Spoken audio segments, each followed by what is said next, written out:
All right, welcome everyone to the session presentations on jumping into modeling the differential equations. Our first speaker for today is Kevin Quigley, and he's from United States Military Academy from West Point, and he's gonna talk to us about math modeling in the advanced math program at West Point. All right. Good afternoon, everyone. I'm Major Kevin Quigley. I'm an assistant professor here at West Point, and I'm in my third year teaching and served as the course director for MA 153, West Point's Advanced Math Modeling and Intro to Differential Equations. Let's see this thing. Here we go. So the agenda today, I'm going to talk a little bit just about our program, the overall math program for plebes when they enter into the academy, who our audience is, our target audience for our student body in the advanced math program, how we select those candidates, and then probably about a third to a half of my talk will be about our modeling approach and the applications, specifically interdisciplinary applications and using technology. So this busy slide tells us a little bit about our program here at West Point. Before talking about differential equations, it's worth noting that every cadet is required to take a math modeling course when they first arrive at West Point, with just maybe a 5% exception for those that need pre-calculus to get back on track before they can get kind of enrolled into the core math program. So whether they're taking differential equations or if they're taking a discrete dynamical system modeling course, just about all cadets start with a math modeling course, then go to a calculus course. And every cadet, regardless of their major, will take at least 12 credits of math, including introduction to stats. I'm going to primarily be talking about MA 153, though, down at the bottom. So our advanced math program is comprised of modeling and ODEs, which was my course, and then the current course that they're in is multivariable calculus and vector calc in the spring, both of which are 4.5 credit classes. So our typical cadet, every plebe, like I said, does take a modeling course when they come in, but before they even show up for the academic year, they spend 6 weeks at what's called Beast Barracks, learning drill and ceremony, military customs and courtesies, land nav, weapons training, and a lot of other tasks. Our student body in the advanced math program has the same experience to their peers, but they demonstrated a higher aptitude for math and likely won't struggle as much academically. Even so, they're almost certainly they'll still get bogged down with competing demands that don't exist at most other institutions. So how do we select the cream of the crop to volunteer for the challenge of advanced math, to start with differential equations versus discrete modeling? We have, back in 2020, the Academy's registrar rolled out a remote placement exam program using our LMS Blackboard. I'm sure that a lot of other institutions started that around the same time, but what cadets, if you look at the left-hand side of the slide, those are all the different departments that require some sort of placement exam or maybe validation exam for cadets to take part in before they ever arrive at West Point for our day. So they spend somewhere between 10 and 20 hours before arriving. So in their last May or June in high school, before they take their short break before arriving at West Point, they are taking a lot of exams online. The first of which for the math department is a fundamental concepts exam, which is essentially just looking at pre-calculus skills. It's about a 25 question multiple choice. And then the two calculus placement exams are voluntary exams if cadets want to be considered for the advanced math program, which includes an hour-long multiple choice and a 90-minute free response section. So we take these data from the previous year and we looked at the relationship between admission scores and performance in the first 2 semesters, and we found that the most important factors were the placement exams, being the FCE, and the calculus placement exam, as well as the SEER score, which is an acronym called the College Entrance Examination Rank. And we took these data to help us to kind of rack and stack the 1,200 applicants into appropriate tracks for the core math program. And we took the top 358 cadets in that were enrolled at the academy, the new cadets as they come in, and we our algorithm picked about 320 or so, and then we also admitted a few more and cast a wider net after doing some interviews for cadets that were kind of on the fringe. All right, so now we can get into the course and just talk about our overall course objectives. Really, as a plebe math course, as a feeder course, our goal isn't just to make them masters at solving differential equations or even masters at math modeling, but really to hook people and pique their interest in math, science, and engineering. So as a feeder course, we service not just the math department, but also the engineering and natural science departments here at the academy. And the majority of our students don't necessarily stick with math, but about 80% of them, as you saw on a previous slide, do choose to major in some sort of STEM field. So the course end outcomes for MA153, they stem from the core math program, which has 6 primary goals that guide our course learning objectives. While all of them are certainly important, the ones that we focused on primarily this year were helping our cadets to leverage technology to help visualize, explore, and solve ODEs. So not just solving them analytically, though we did spend a good portion of the course, the class time that we had to dedicate to solving things analytically. Cadets also had a lot of exposure to technology to help them visualize and then also numerically solve those same ODEs. And even more importantly, like I said before, we wanted to pique their interest into the various STEM disciplines, and that was done through interdisciplinary problem solving and specifically putting the application exercises focused on different departments, including chemistry, physics, mechanical engineering, and for their course project, a lot more broader breadth of application areas. So MA153 is it's math modeling and introduction to differential equations. The way that we kind of broke out our resources and time was that solution techniques took up about 2/3 of our time and our emphasis, whereas modeling was about maybe 1/3. And we used the West Point's math modeling process, which is the same triangular cycle that they teach in the other course in MA103 for the standard track, and similar iterative processes can be seen in most modeling courses. The textbook that we use for MA153 is the 9th edition of Dennis Zill's Differential Equations with Boundary Value Problems. And we break our course up into natural blocks, which this year was first order differential equations, second order differential equations, and then systems and numerical methods.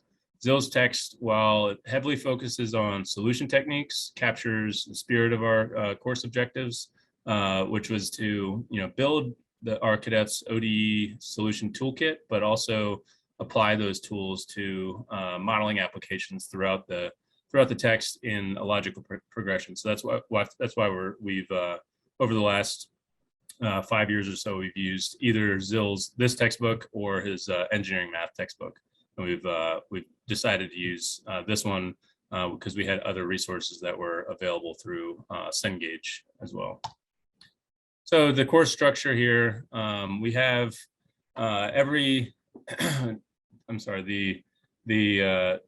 we added a calculus and linear algebra fundamentals week at the beginning of the first block, which isn't included in Zill's textbook, but we needed that to ensure that we did capture the right population. And this is, I think this is pretty standard practice at other institutions, but it just hadn't been implemented here. for a little while. The reason for this sub-block is to ensure that they have the skills required that they would have gotten if they took BC calculus, or if they had a year or so of college calculus experience. So that we're teaching concepts like integration by parts, using linear algebra, doing Gaussian elimination, and finding eigenvalues for different matrices. These are skills that as a service course, the departments that we spoke to over the summer said that a lot of the Jedi mathletes that were finishing the advanced math program were not coming to their programs, fully ready with the skills, the prerequisite skills for those follow-on courses. Another thing that we added to the course besides that primer was including variation of parameters and Runge-Kutta solution methods for the first time this year, to provide a little bit broader exposure to solution techniques. And my colleague, Tom Mussman, he'll discuss some future changes, potential changes using variation of parameters a little bit later. We chose to end each block with a week-long assessment arc, including written partial review, which is really just it's a midterm exam. We had 3 of those this semester, or in the fall. Each one of those exams is about 10% of the overall course grade.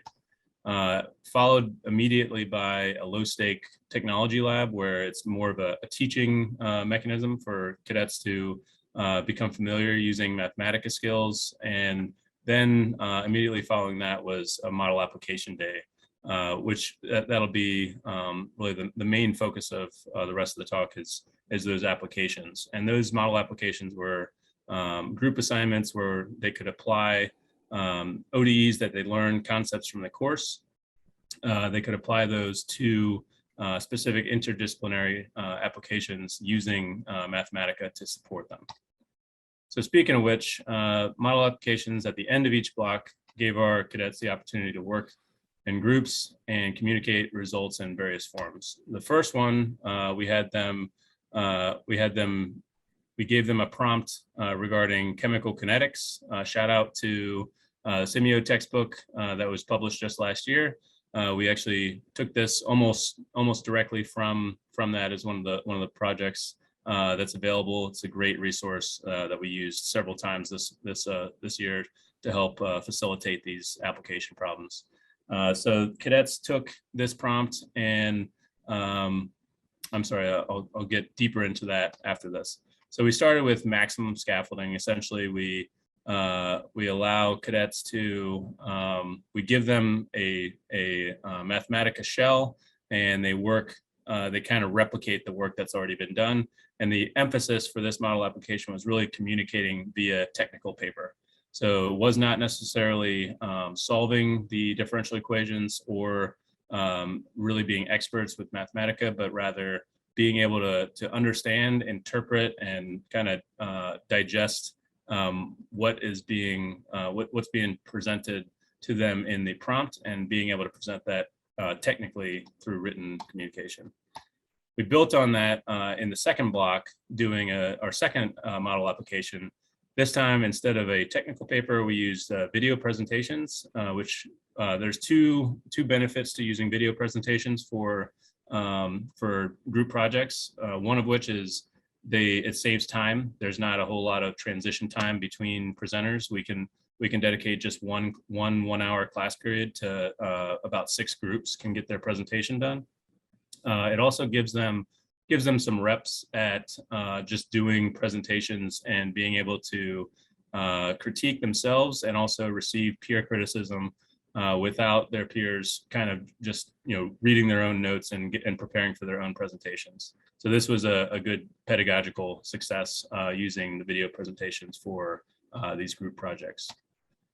Again, that was specifically with the modeling. The scaffolding there was reduced a little bit, where we gave them a small amount of Mathematica code, where again, it was not necessarily the technology that was emphasized, but the just understanding the equations, and then also putting in a good amount of work to communicate their results.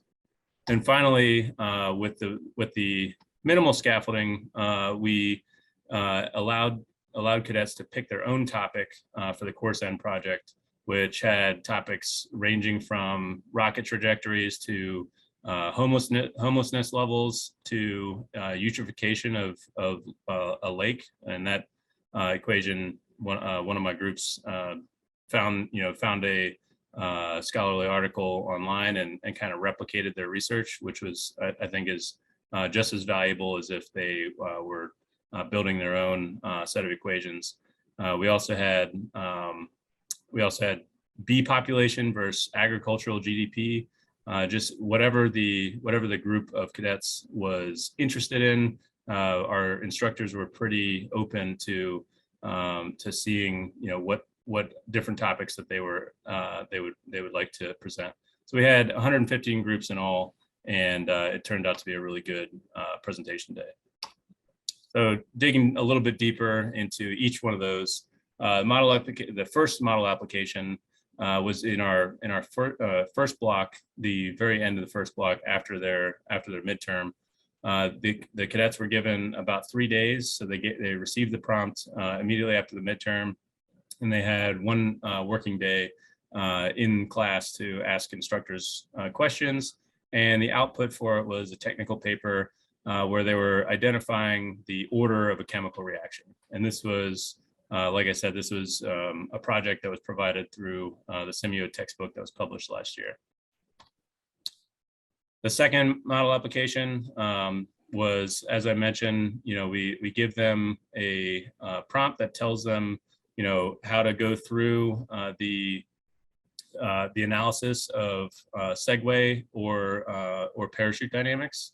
And specifically, we have an Air Force instructor who has modeled, and his background is in mechanical engineering, and his background is looking at parachute dynamics specifically, so using impulse functions or direct deltas to show changes in the rate of change. And so that was an interesting application for cadets to choose from. So they either could model the segue using that was, again, another problem that was provided by the semio textbook that was published last year. And we had one other model application for the parachute dynamics. This one I thought that there was a lot of value added from this particular modeling exercise, because cadets had the opportunity to present and then watch themselves present in class with some constructive feedback from their peers. And the last modeling exercise that we did was the course end project presentation, which I think was a great success, where we invited department leadership from across the academy, not just the math department, but department heads and deputy department heads from the systems and civil and mechanical engineering departments, as well as electrical engineering departments. They came over to visit during these poster presentation days, because they know that our cadets are 330 or so cadets that come through the advanced math program are prime candidates to be successful in maybe future Rhodes, Hertz, different scholarship programs that their departments will take pride in. And this poster presentation, it was just a good opportunity for cadets to put themselves out there in front of each other to show off their creativity and their ability to use course material. And the thing with this particular project is, unlike the other two, because we kind of opened the aperture and allowed them to pick their own topic, there was quite a bit of variance. You had some groups that I can show you on the next slide. You had some groups like on the bottom left who went full throttle and built their own cell phone charging device and modeled that electrical circuit using differential equations. And you had some groups that they were creative, but the differential equations application was less than desired.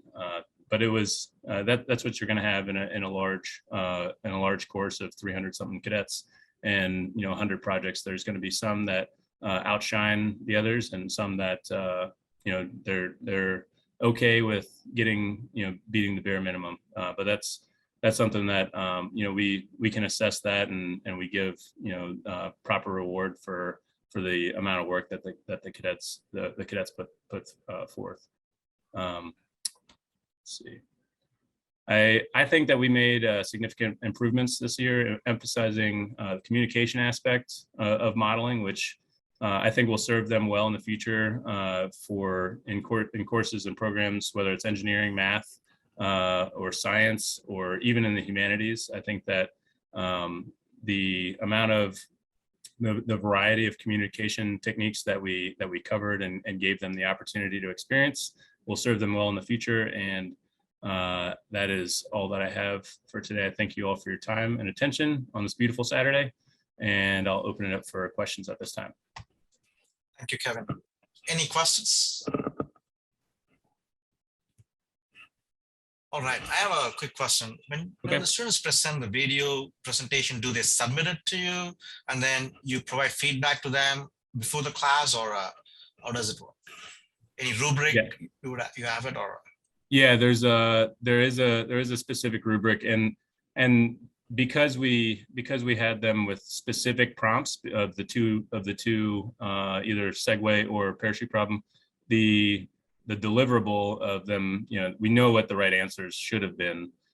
So we could, as instructors, we give them feedback after the presentations. But yeah, they submit the presentations to the instructor ahead of time, and then the instructor, it depends, it's really instructor dependent, but myself, I had all 6 presentations on my computer and would play them. And then what the benefit of the video presentations is that they were only 5-minute presentations. So if I missed something during class, I could go back and take notes on the rubric later on.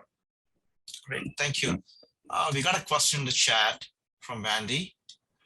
She is wondering how many instructors are teaching this 350 cadets. So it's a 9-instructor course, and we had 21 sections. So the average section load was approximately 15 cadets per instructor for each hour. So some instructors were teaching 3 sections, some were teaching 2 sections, but the average section or cadets per section was 15. Any other questions? All right, I have one more question. So when you started the presentation, you told students do take a modeling class before a calculus. Yeah. Is that right? Yes, that's correct. So is there anything you could say? What are the curriculum, basically, like without calculus? Do they need to have a pre-calculus background, or what is a basic prerequisite for the class? Yeah, what's not shown here is that if they don't have pre-calculus prior to arriving at West Point, there's another course, MA 100, which is the course that we have about 60 or so cadets go to that class if they have not had pre-calculus before arriving at West Point. So yeah, West Point is technically supposed to be an engineering school. So to be admitted, they need to get a waiver if they don't have pre-calculus prior to arriving. So that's why our MA 103 course, it also includes at the end of it is an intro to calculus. It's a single variable calculus. So it's like a soft entry into single variable calculus in the spring, but they have plenty of time in MA 104 to cover single variable calc to get everybody up to speed before if they decide to major in a STEM field, they go on to another multivariable course in their second year. Great, thank you. Any other quick questions? All right, let's thank Kevin for his wonderful talk. Thank you so much.